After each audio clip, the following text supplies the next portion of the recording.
dan kabar saya juga aman, Mister. Aman ya. Aduh, Mantap. mantap. Gimana hari ini aktivitasnya dari pagi sampai Hari ini iya, belum hujan juga ya. Jadi hari ini seharian di rumah. Nggak yang penting kemana-mana. selalu sehat ya, Mister. Selalu sehat, bahagia, tidak hanya apa ya kehidupan sehari-hari, tapi keuangannya juga harus bahagia. Nah itu Iya, harus seimbang antara kesehatan betul fisikal banget, sama Mr. Victor. financial. Dan terima kasih banyak Mr. Victor sudah menyempatkan hadir di kolaborasi sore hari ini bersama saya Kaya. Dan untuk teman-teman di sini kita bakalan ngomongin salah satu topik yang timbul dari keresahan saya pribadi juga sih. Ngomongin bagaimana sih caranya menjadi keluarga yang sehat gitu ya. Tidak hanya lahiriah tapi juga soal keuangan. Namun sebelum kita bahas nih Mr. Victor, kami mau mengingatkan untuk pada teman-teman jangan lupa untuk di akhir IG Live kami meminta tolong mengisi survei. Nah, linknya ada di bio Instagramnya dari saya Kaya. Ngomongin soal topik hari ini, apakah Mr. Victor sudah siap sharing kepada teman-teman yang di IG Live juga? Wow. Saya sudah terlahir siap, Mas. Jadi yang harus lebih siap kita nih teman-teman nih untuk siapkan notepadnya, catatannya, jadi bisa langsung diaplikasikan. Ngomongin soal topik hari ini itu keuangan keluarga sehat, kunci kesuksesan bagi orang tua milenial. Sebelum lebih dalam nih Mr. Victor, ya kita sambil ngobrol-ngobrol aja dulu. Kira-kira sebenarnya definisi keluarga sehat dalam hal keuangan bagi Mr. Victor itu sendiri seperti apa? Definisi keluarga sehat keuangan itu adalah keluarga yang bisa mencukupi kebutuhan dasar mereka tanpa kesulitan finansial yang berarti. Jadi kalau di sini menurut saya itu yang penting kebutuhan dasarnya dulu terpenuhi. Itu menurut saya sudah sehat. Iya. Jadi ya sama seperti kesehatan fisikal ya, jasmaniah ya. Yang penting kita bisa makan 3 kali sehari atau 2 kali buat sebagian orang, dan yang dimakan juga nutrisinya sudah cukup buat badan.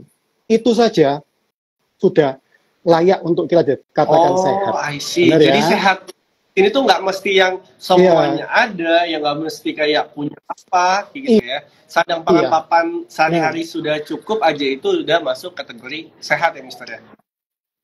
Sudah sehat. Karena gini, Mas Ilham, setiap keluarga itu kan punya point of view sendiri-sendiri, ya, punya standar sendiri-sendiri, punya pandangan sendiri-sendiri. Jadi kalau untuk mengukur idealnya gimana, Mister? Jadi sangat banyak sekali gitu loh. Kalau mau dirata-ratakan itu kan banyak sekali gitu loh. Nah, jadi makanya kita ngomongin di sini yang kita omongkan kan personal finance. Jadi setiap keluarga, setiap orang itu punya pandangan sendiri-sendiri, punya standar sendiri-sendiri. Nah, untuk mencapai itu nanti setiap keluarga pasti punya priority yang berbeda. Nah, itu nanti akan saya jelaskan lagi nanti di pertanyaan-pertanyaan yang akan datang nanti. Cuman kalau untuk dikatakan sehat itu kebutuhan dasarnya harus dipenuhi. Terus gini Mas Yam, saya juga harus katakan ini ya teman-teman ya. Ketika kita membentuk keluarga, minimal itu kan ada suami, ada istri. Itu adalah mereka adalah individu yang berbeda, dibesarkan dari keluarga yang berbeda juga. Gitu loh. Otomatis culture dari masing-masing keluarga itu saya yakin lebih banyak bedanya daripada samanya. Benar ya? Iya, ya Mas Ilham senyum-senyum pasti sudah ngalamin. Jadi that's why mungkin kebanyakan keluarga itu prefer untuk nyari pasangan yang banyak miripnya, gitu loh. Misalkan dari banyak miripnya, mungkin dari tempat tinggal yang sama, untuk pandangan religinya juga sama, mungkin bisa masuk ke sukunya juga kalau sama, gitu. Ini kita nggak ngomongin sara ya, tapi ini yang memang terjadi. Jadi kalau semakin banyak kemiripan, ya otomatis nanti culture-nya juga kurang lebih mirip. Kalau culture-nya itu sudah mirip, berarti yang harus di-adjust itu semakin sedikit kan, benar ya? PR-nya semakin sedikit. Tapi ya nggak apa-apa. Kalau Mas Ilham di Jakarta ya, kalau di Surabaya sih masih kental ya akan culture yang dibawa dari orang tua maupun dari ancestor gitu ya. Tapi kalau di Jakarta saya yakin sudah mulai campur aduk dan itu bagus juga. Jadi sudah nggak kental ke sini maupun ke sana.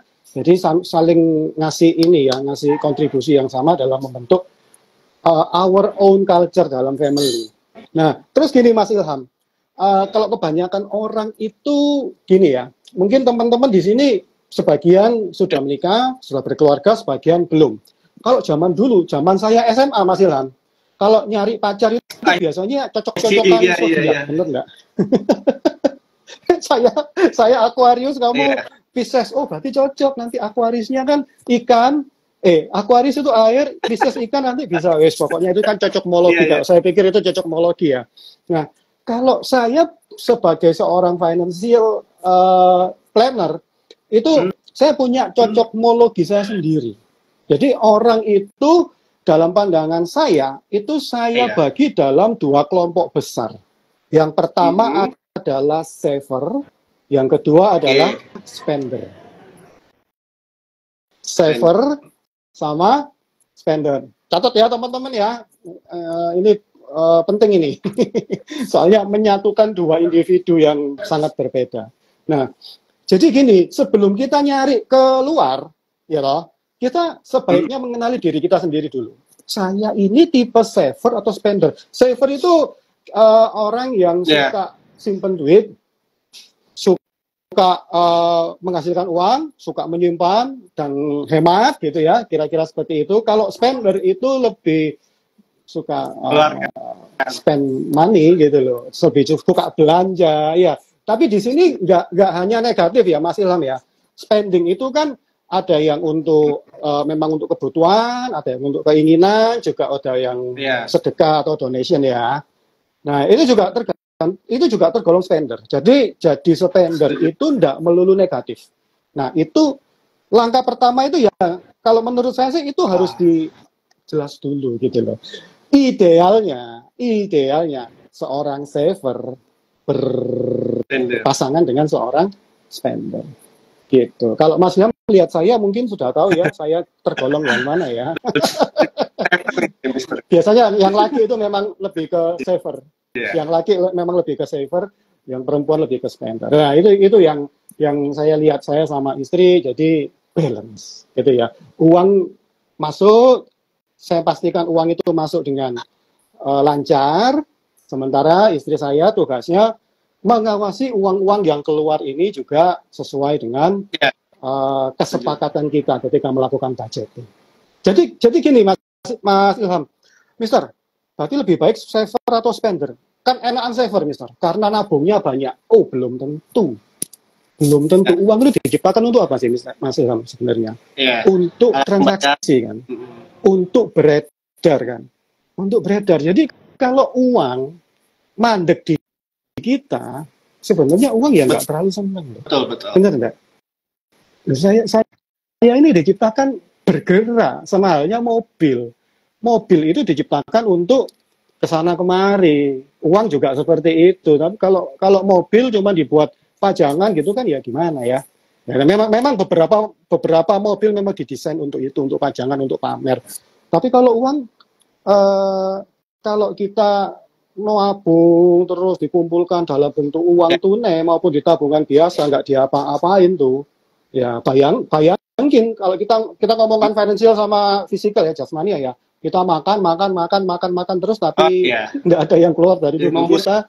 Nah, kira-kiranya kayak gitu. Nah, setuju Mister. Gitu. Memang kalau misalnya dikategoriin itu sehat adalah keluarga sehat itu yang pertama kita bisa memenuhi kebutuhan kayak misalnya makan, terus ya mungkin tempat tinggal segala macam. Terus ternyata kita harus mengakui dan memahami diri kita dan juga pasangan nih. Tadi kan Mister Victor juga bilang kan ada suami, ada istri gitu kan, pasangan gitu.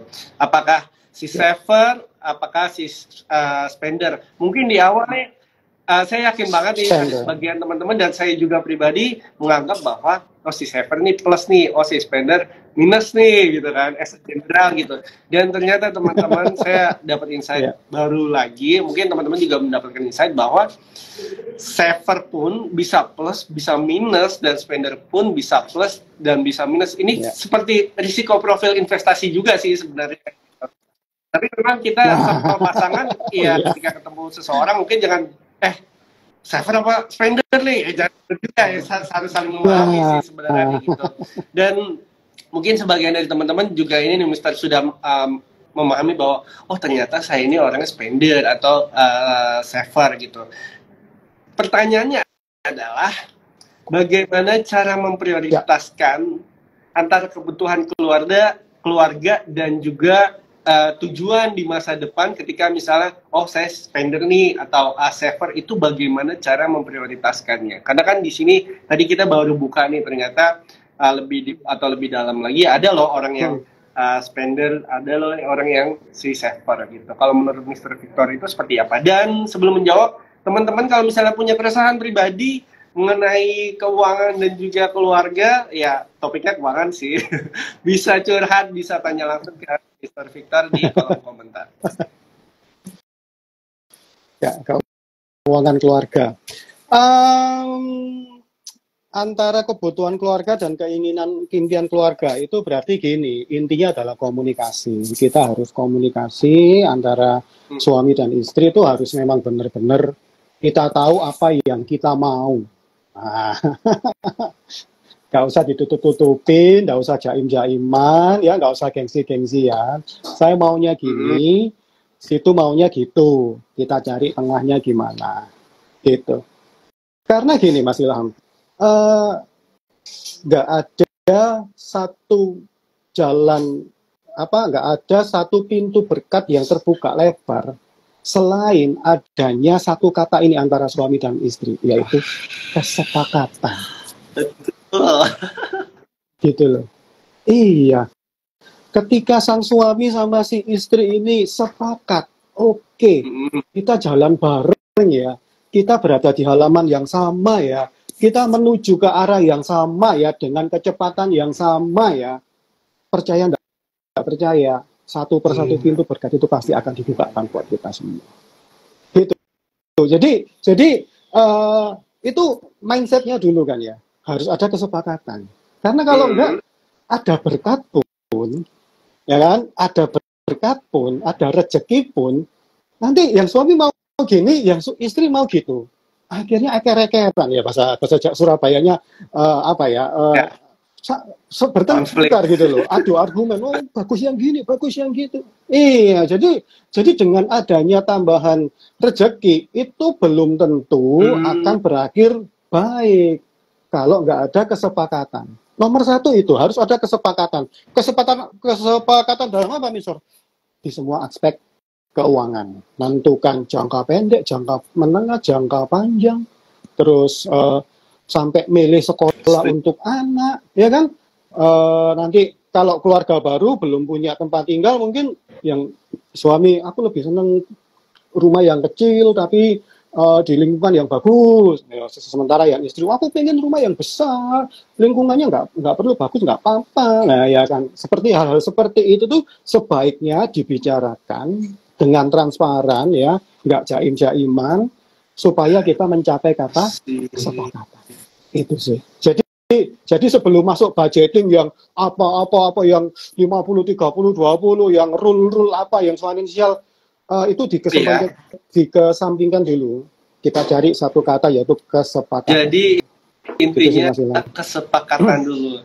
Ya, itu untuk membuka pintu ya, Mister ya, untuk ke selanjutnya secara teknis. Nah, misalnya nih, udah sepakat nih, apakah kesepakatan itu hanya dibicarakan secara verbal, atau sebenarnya kayak butuh nggak sih misalnya oh iya duduk bareng, dokumentasiin bareng, misalnya, oh ini mau kemana gitu, mau beli apa, itu perlu di dokumentasiin atau langsung dipraktekin, misalnya mau untuk dana darurat, untuk investasi, kayak gitu-gitu, perlu nggak sih Mister? Atau kayak, ya udah, ini gaji kamu atur gitu segala macam. Kalau menurut pengalaman Mister Victor sendiri seperti apa?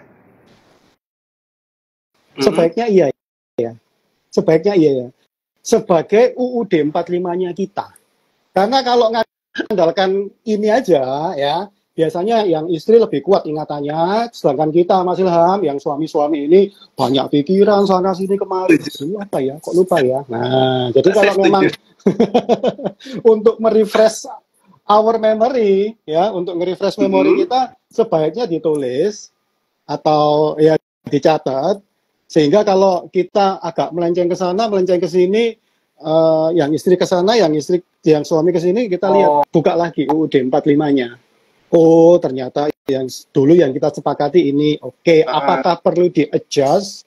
Nggak perlu, ya sudah. Atau perlu, karena kan kondisi finansial itu bisa berubah-ubah kan. Benar.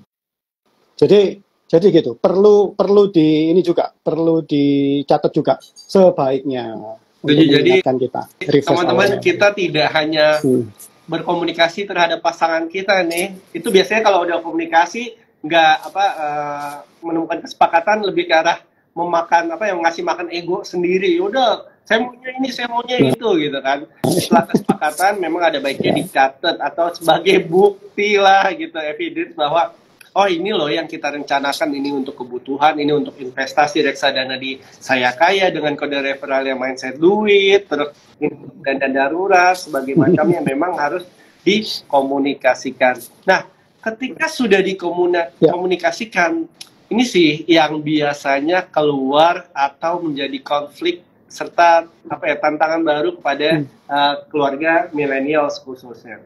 Kira-kira tantangan apa yang akan terjadi dan bagaimana solusinya, dan ya yang harus diperhatikan tuh apa aja ketika kita sedang mengelola keuangan keluarga biar lebih lebih sehat gitu. Apalagi yang pertama nih Mister, kayak menentukan sebenarnya cowok apa cewek sih yang sebaiknya ngelola keuangan. Nah, itu yang jadi banyak pertanyaan. Sebaiknya cowok atau cewek yang mengelola keuangan, harusnya idealnya ya bareng-bareng. Kalaupun salah satu literasi keuangannya lebih banyak daripada yang lain, ya harus saling ini ya. Karena nggak bisa Mas Ilham, kalau menurut saya pun ketika saya melakukan keputusan keuangan, nggak usah besar deh, yang ngefek ke cash flow-nya kita, saya selalu kasih tahu. Bukan minta izin ya. Memberikan informasi. Iya, bukan minta izin boleh apa enggak, cuman saya infoin bahwa saya akan seperti ini dengan konsekuensinya gini, atas dasar ini menurut saya sudah saya hitung, saya kalkulasi baik, ya oke. Gitu. Jadi memang karena kalau di keluarga kami ya saya kan yang financial literacy-nya lebih banyak, jadi ya otomatis saya yang lebih ngatur segala sesuatunya, tapi juga saya kasih istri saya untuk punya hal-hal yang dia menjadi PIC-nya gitu loh, kayak anak, pendidikan anak, makannya anak sama makannya kita beda loh budgetnya.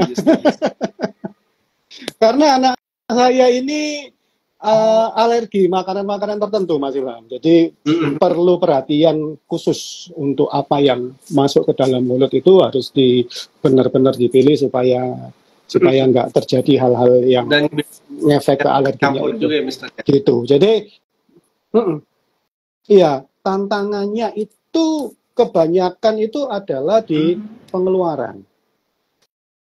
Tantangannya itu kebanyakan di pengeluaran, karena terutama buat teman-teman yang karyawan atau teman-teman yang terima gaji tetap, itu ya biasanya ya kalau pemasukan ya sudah segitu aja, mungkin naik sedikit, lembur apa segala macam dapat bonus. Kita nggak bisa ambil kontrol penuh terhadap itu, tetapi yang benar-benar bisa kita kendalikan 100% adalah pengeluaran. Nah, jadi tangannya itu pengeluaran itu harus benar-benar terkendali sesuai dengan apa yang kita jalankan, sesuai dengan plan-nya tadi, budgeting-nya. Jadi nggak cuma sebatas budgeting ya teman-teman ya, tapi harus punya komitmen untuk menjalankannya. Karena kebanyakan gini Mas Ilham, ya budgeting, ya wis, ayo gini, nanti sekian, ya wis gitu loh. Ketika terjadi hal-hal sesuatu di luar rencana, apalagi belum punya dana darurat, wis saya jamin buyar semua. Itulah pentingnya dana darurat itu seperti itu. Jadi ke pengeluarannya ya supaya enak gitu loh, supaya kita bisa komitmen. Nah, terus yang kedua itu kita harus sadar akan risiko finansial, ya. Karena gini, kebanyakan orang itu ngomong yang enak-enak biasanya, tapi konsekuensinya kita jarang untuk mau ngomong.